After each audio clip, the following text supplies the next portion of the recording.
Alright, here we are again. So I ended up loosening. I ended up taking that strip of a clutch, just probably a 30 seconds, maybe a 1/16 of an inch. I just budged it by using that puller, and now it spins nice and free. And that's what it was. It was just bound up a little.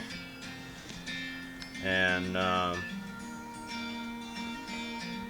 got the chain all back on. Chain line is really good. That's very important when building, especially doing custom projects like this, when you're not using the factory holes that are drilled for the original engine.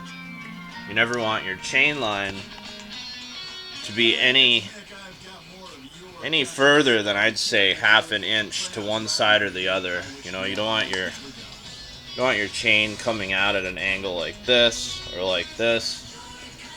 You know, if you're working on a project that still has a fender on it, if it's rubbing against the fender, it's too close. And there is no rub here. It almost looks like somebody had been here before. There's a little cutout right here, but I'm not even close to it.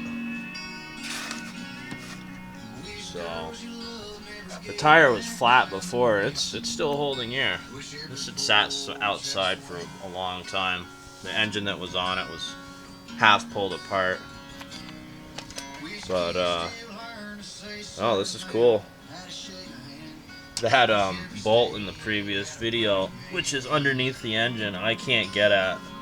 These big bolts in the front, these big bolts, it took that's why there's hammering marks on that head of that bolt, because it was so hard to get it in there. There's no way I can ever get it out without cutting it. So I was saying to myself, how am I going to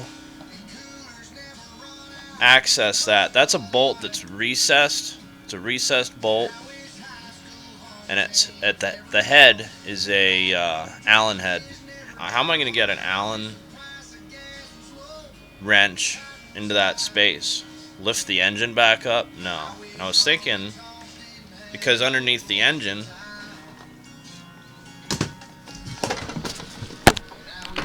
I love my workstation here.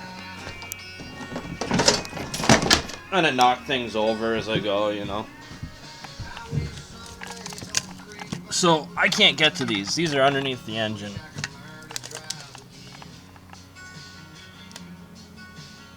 Oh, light, don't fail me now. Yeah, they're way underneath. So I was thinking to myself, what am I going to do about this? Well, I'm just going to put a pair of vice grips on here on the end. I'm not worried about screwing up the threads, because I'm just going to cut these off with my my cutting wheel and my grinder, my angle grinder. So anything that's loose like that, just grip it.